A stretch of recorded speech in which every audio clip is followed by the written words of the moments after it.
Hello there, grade 10. This is Mr. Mac. I'm going to show you how to compare some data sets with Geogebra. So, easy enough to do. We're going to be doing this task, the batteries comparison task. Here's the actual document.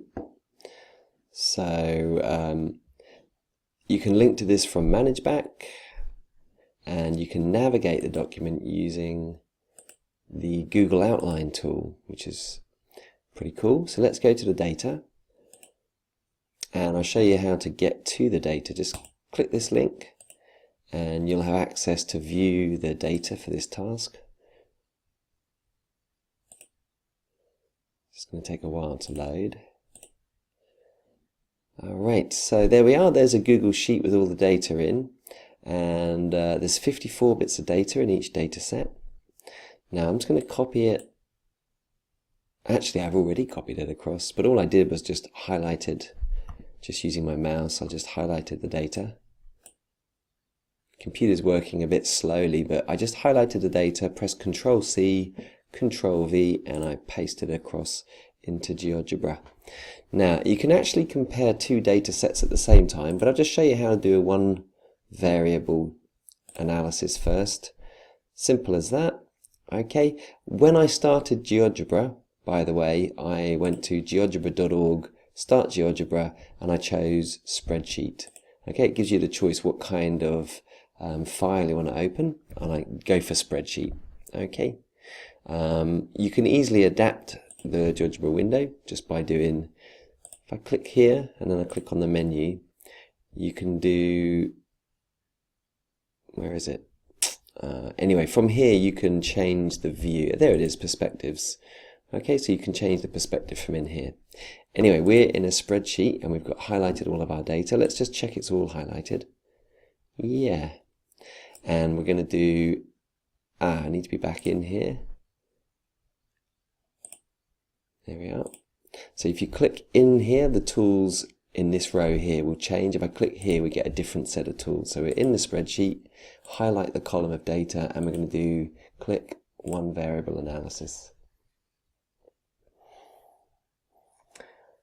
Okay, so that was easy, wasn't it? And you can copy and paste this or use the snip tool to take a screenshot of that and paste that into your report. What else can we do? We can also change the size of the class intervals. So that's quite nice. Is that actually doing anything? There it is. So you see the different shape of the same approximate shape.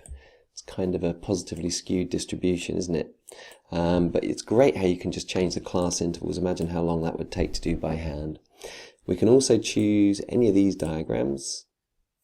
This may actually be more appropriate here because this is discrete data. I'm actually looking at the pulses data at the moment. Oh no, I'm sorry, apologize. This is the times. So yeah, this is actually continuous data. So we probably should use a histogram instead. All right. Now we can also do a box plot. I don't think we can do a cumulative frequency, but I can show you easily how to do that. It's very simple to do. We can just add a column to our spreadsheet, and we can just say, look, this column here equals A1 cell reference, just A1, and the next one will be equals the first column in this column, first cell in this column, so B1, plus, so we're adding A2, so we're actually adding 34 and 37 to get the cumulative frequency. Okay, it might be a good idea to insert a row there, just to label that as a cumulative frequency column, just so you don't get confused. However, sometimes Geogebra, it's a little bit harder to work with the data when you have names and letters in here. So, it's a good idea to label it so you don't forget what it is, but also don't forget that, if you're having trouble with the text, just remove that. So, box plot, dot plot, we haven't really talked about those, but feel free to explore. Stem and leaf plot we have talked about, so that's quite a nice way just to summarize the data as well. To compare two data sets, we're going to grab the ultracell data as well. Copy, just paste that, so it's Control C, and I'm going to paste it over this stuff in here.